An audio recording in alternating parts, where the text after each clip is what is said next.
Tatanan hidup baru bukan berarti kita kembali ke kondisi normal seperti dulu.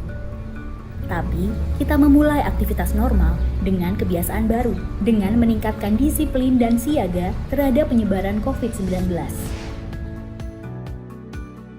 Seperti apakah kebiasaan-kebiasaan baru yang perlu kita terapkan? Usahakan tidak keluar rumah jika tidak ada keperluan mendesak. Jika harus keluar rumah, selalu gunakan masker. Pakai masker dengan benar dan hindari menyentuh masker terlalu sering. Saat di tempat umum, terapkan pembatasan sosial. Jaga jarak minimal 2 meter dengan orang lain. Sering mencuci tangan, terutama saat akan masuk ke dalam ruangan. Hindari penggunaan alat makan bersama saat di luar rumah. Usahakan bawa alat makan sendiri. Gunakan peralatan ibadah pribadi jika akan beribadah di tempat ibadah umum. Efisien menggunakan waktu di luar rumah. Segera selesaikan urusan dan pulang setelah urusan selesai. Hormati dan patuhi para tenaga kesehatan dan gugus tugas. Saling mengingatkan orang lain dalam penerapan protokol kesehatan dan menghargai jika diingatkan oleh orang lain. Jadikan kebiasaan-kebiasaan baru ini sebagai protokol kesehatan kita. Protokol kesehatan ada bukan untuk mengekang, tapi untuk kesehatan kita bersama.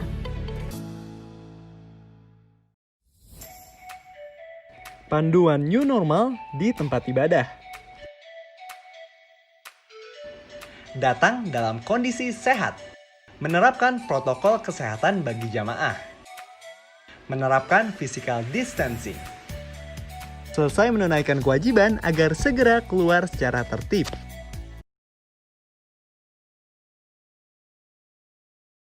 Shalom Bapak, Ibu, dan Saudara sekalian. Bagaimana kabarnya hari ini? Tentu luar biasa. Untuk itu, marilah kita bersekutu bersama dalam ibadah Patuen untuk menyambut cawisan pertama Perjamuan Kudus Oikumene. Mari kita awali ibadah kita dengan menyanyi dari Kidung Jemaat 14 bait 1 dan 2.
Bapak Ibu yang dikasihi Tuhan, marilah kita memasuki ibadah pada hari ini dalam rangka cawisan kebaktian Perjamuan Kudus Oikumene.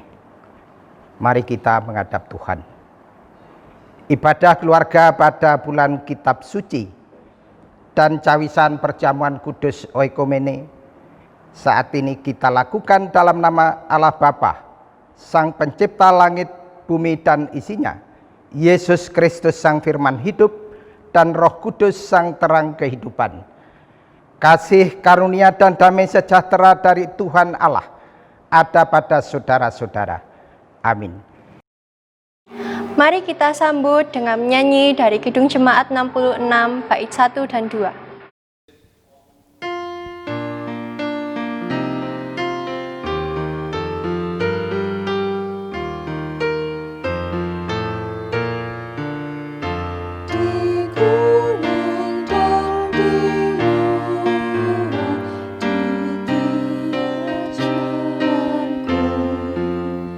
Di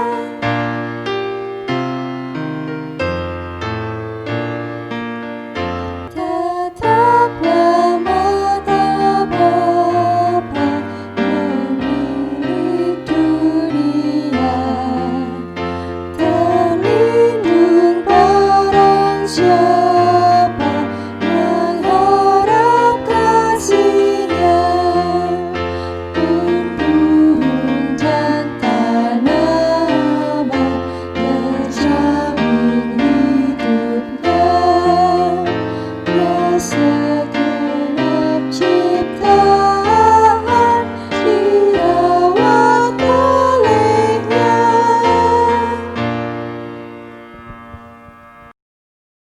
Tiba saatnya kita untuk mendengarkan sabda firman Tuhan. Untuk itu, marilah kita bersatu hati dalam doa. Ya Tuhan, Allah Bapa yang bertata dalam kerajaan surga yang mulia, kembali kami hadir di hadapan-Mu, mengucap syukur karena pada hari ini Engkau memberikan kesempatan untuk kami dapat berkumpul di tempat ini. Bapa, kiranya Engkau persiapkan hati dan pikiran kami untuk mendengarkan firman-Mu, dan biarlah firman-Mu ini yang akan menjadi penuntun dalam setiap langkah kehidupan kami. Terima kasih ya Bapa, hanya dalam nama-Mu kami berdoa. Amin. Pemberitaan sabda pada hari ini, marilah kita bersama-sama membuka Injil kita di dalam Roma 16 ayat 17 sampai 20. Demikian sabdanya. Peringatan. Tetapi aku menasihatkan kamu, saudara-saudara, supaya kamu waspada terhadap mereka yang bertentangan dengan pengajaran yang telah kamu terima, menimbulkan perpecahan dan godaan. Sebab itu hindarilah mereka. Sebab orang-orang demikian tidak melayani Kristus Tuhan kita, tetapi melayani perut mereka sendiri, dan dengan kata-kata mereka yang muluk-muluk, dan bahwa mereka yang manis mereka menimpa orang-orang yang tulus hatinya. Kabar tentang ketaatanmu telah terdengar oleh semua orang. Sebab itu aku bersuka cita tentang kamu. Tetapi aku ingin supaya kamu bijaksana terhadap apa yang baik dan bersih terhadap apa yang jahat.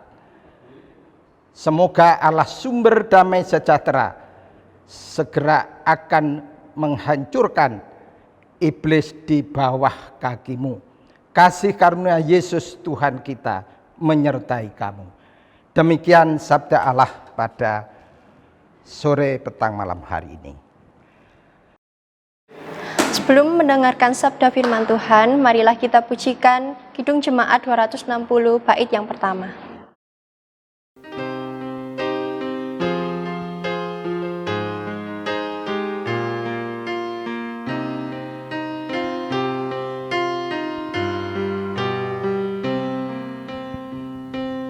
Dalam dunia penuh kerusuhan, di tengah kemarut permusuhan, datanglah kerajaanmu. Di gereja yang harus bersatu, agar nyata manusia baru, datanglah kerajaanmu. Datanglah, datanglah, datanglah kerajaanmu.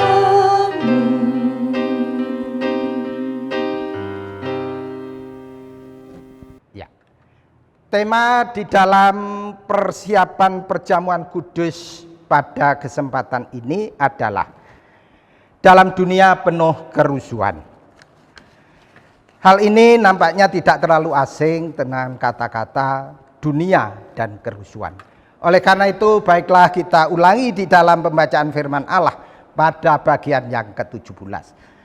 Tetapi aku menasihatkan kamu, saudara-saudara, supaya kamu waspada terhadap mereka yang bertentangan dengan pengajaran yang telah kamu terima, menimbulkan perpecahan dan godaan. Sebab itu hindarilah mereka. Jemaat yang dikasihi Tuhan dan saudara kami yang dikasihi Tuhan serta mengasihi Tuhan. Pada tema malam hari ini adalah waspada dengan si pembuat masalah. Pembuat masalah atau istilah sekarang disebut troublemaker adalah karakter dalam diri manusia yang senantiasa mengarah ke arah negatif. Si troublemaker singkat menciptakan dan menimbulkan masalah yang seharusnya tidak terjadi. Ini seolah-olah dibuat terjadi. Akibat yang ditimbulkan oleh si troublemaker ini sungguh-sungguh berdampak luar biasa, bahkan sampai menimbulkan perpecahan di antara individu, kelompok maupun golongan satu dengan yang lain.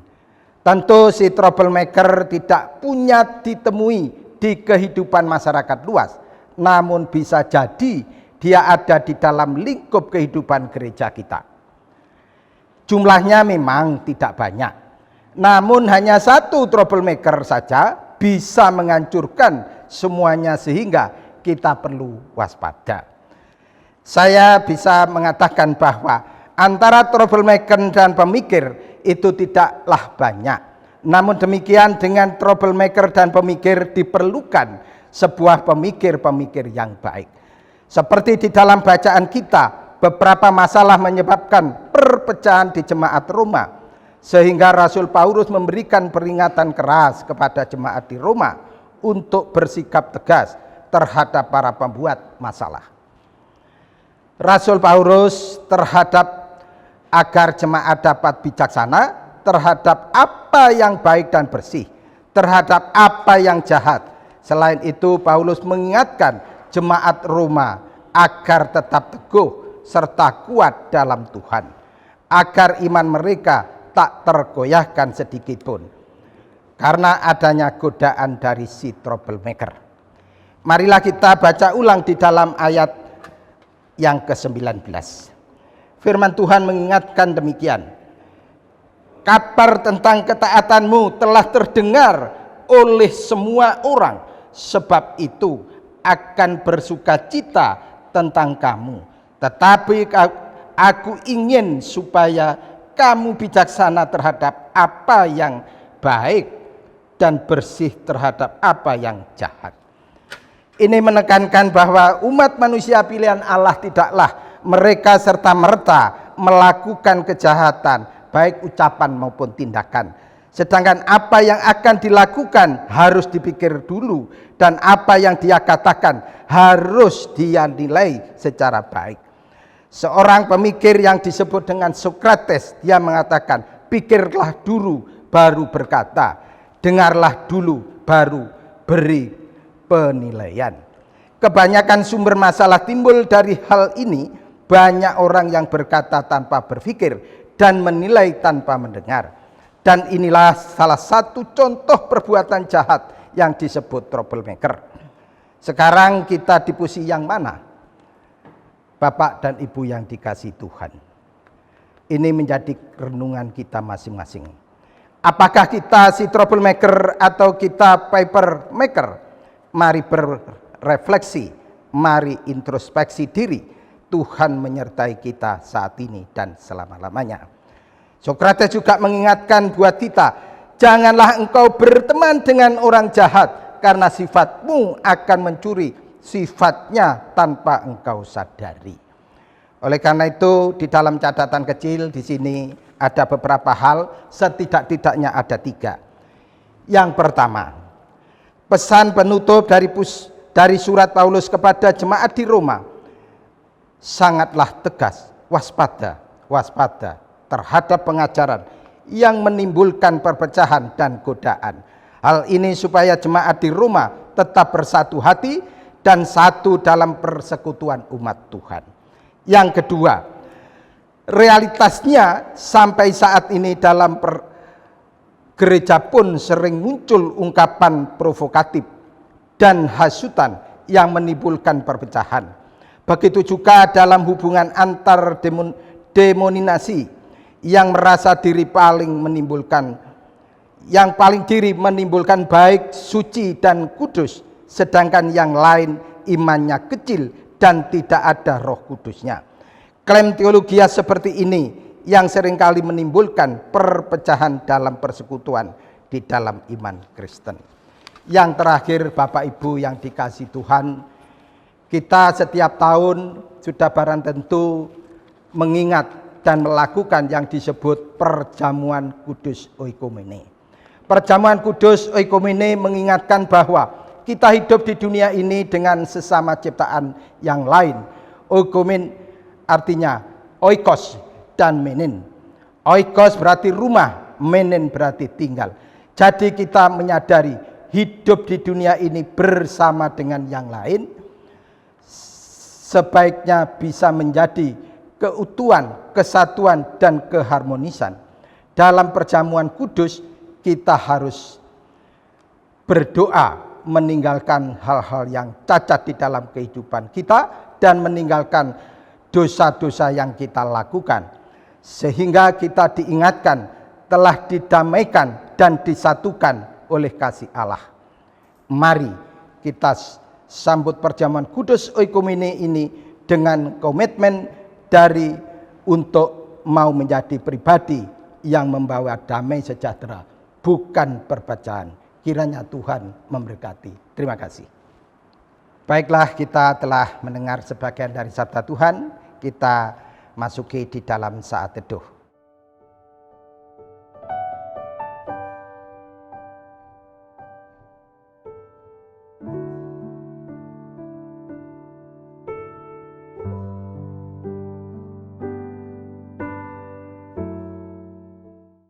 Mari kita mengumpulkan persembahan sebagai dasar firman Tuhan yang terambil dari 2 Korintus 9 ayat 7. Hendaklah masing-masing memberikan menurut kerelaan hatinya, jangan dengan sedih hati atau karena paksaan, sebab Allah mengasihi orang yang memberi dengan sukacita. Kita sambut dengan memuji lagu Betapa Hatiku.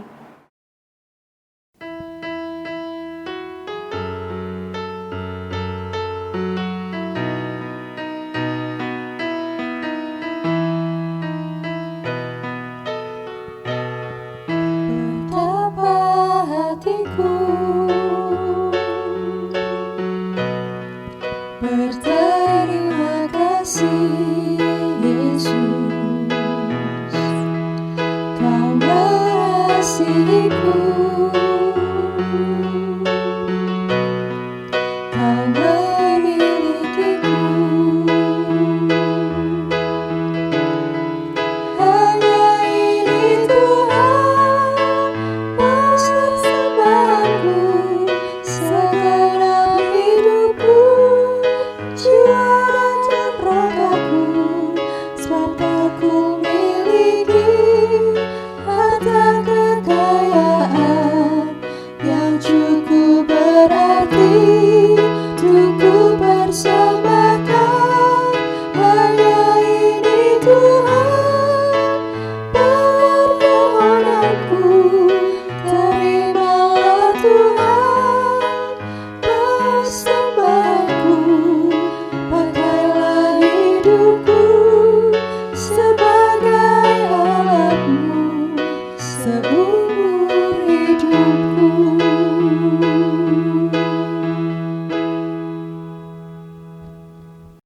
Bapak Ibu sepelayanan yang dikasihi Tuhan, sudahlah kita sampai saatnya kita akan memasuki di dalam doa syafaat. Hal-hal yang akan kita masukkan di dalam doa syafaat adalah persembahan, kegiatan pelayanan gereja, tenaga medis, bangsa dan negara, pemerintah, keluarga dan anak-anak sekolah, pergumulan hidup dan penyerahan diri akan memasuki perjamuan kudus. Marilah kita doa syafaat. Segala puji dan hormat semata-mata hanya kepada Allah Bapa Surgawi di dalam Yesus Kristus Sang Khalik langit dan bumi.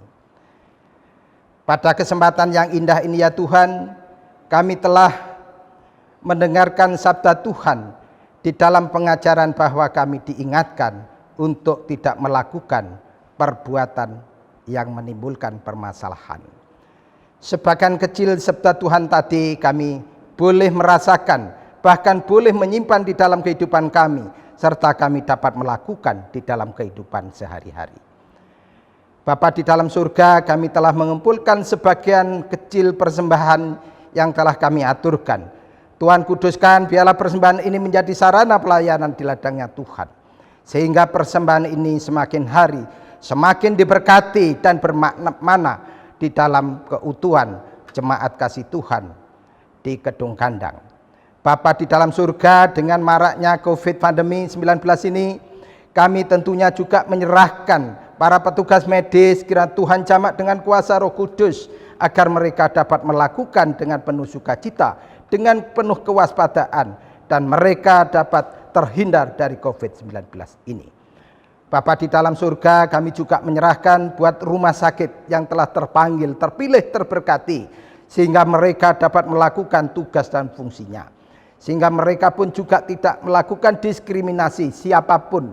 Mereka yang merasakan sakit penyakit dapat dilayani dengan penuh sukacita. Bapa di dalam surga, pada kesempatan ini pula kami juga menyerahkan bangsa, negara, dan pemerintah Republik Indonesia hendaknya terhindar dari segala perpecahan, terhindar dari isu-isu hoax yang tidak menguntungkan demi keutuhan bangsa dan negara. Oleh karena itu ya Bapa, kami juga berdoa buat pemerintahan pusat sampai ke daerah. Kiranya Tuhan memberkati, beri roh hikmat dan kebijakan agar mereka dapat melakukan dengan sepenuh hati. Bapa di dalam surga, kami juga senantiasa berdoa buat anak-anak jemaat, baik yang masih di bangku sekolah dari TK, SD, SMP sampai perguruan tinggi, kiranya Tuhan berkati. Selembar kertas yang disiapkan, selembar kertas yang dibuka, sehingga semuanya itu dapat dicerna, ditelaah, menjadikan sarana untuk keberhasilan mereka. Bapa di dalam surga, kami juga berdoa buat anak-anak jemaat yang masih belum mendapatkan teman jodoh menjadi teman pendamping. Tuhan berkati, temukanlah kepada siapapun yang layak di hadapan Tuhan, sehingga mereka cukup bertanggung jawab di dalam hidup dan kehidupannya untuk menongsong masa depan yang penuh dengan pengharapan. Bapa di dalam surga, kami juga bergumul di dalam hidup dan kehidupan kami, senantiasa kami juga menyerahkan secara pribadi kepada Tuhan. Baik jemaat secara utuh, kepada keluarga, kepada pribadi, kepada anak-anak jemaat, kami senantiasa berserah kepada Tuhan. Bapa di dalam surga, di dalam menghadapi perjamuan kudus Oikumene ini, kiranya Tuhan mengundang semua jemaat kasih Tuhan yang layak, yang telah disiapkan di dalam persiapan secara pribadi, kelompok maupun di tengah-tengah keluarga. Inilah Tuhan doa permohonan kami, hanya kami serahkan di dalam doa Bapa kami. Bapa kami yang di surga, dikuduskanlah namamu, datanglah kerajaanmu, jadilah kehendakmu di bumi seperti di surga. Berikanlah kami pada hari ini makanan kami yang secukupnya, dan ampunilah kami akan kesalahan kami, seperti kami juga mengampuni orang yang bersalah kepada kami. Dan janganlah membawa kami ke dalam pencobaan, tetapi lepaskanlah kami daripada yang jahat, karena Engkaulah yang punya kerajaan dan kuasa dan kemuliaan sampai selama-lamanya. Amin. Jemaat yang dikasihi Tuhan, marilah kita siapkan dengan pujian kidung jemaat 436 ayat pertama dan kedua. Lawanlah godaan.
Sebelum kita undur dari ibadah keluarga ini, marilah kita terima berkat melalui hamba-Nya.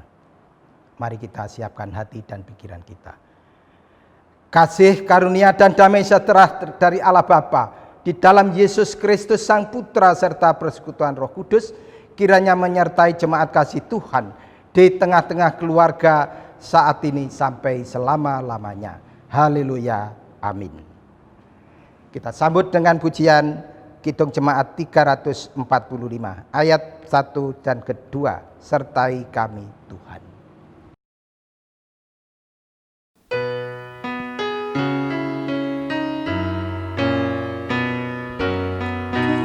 Tuhan Allah beserta engkau sampai bertemu kembali.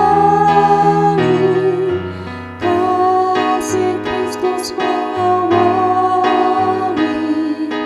Tuhan Allah beserta engkau sampai bertemu sampai lagi kita bertemu, sampai bertemu.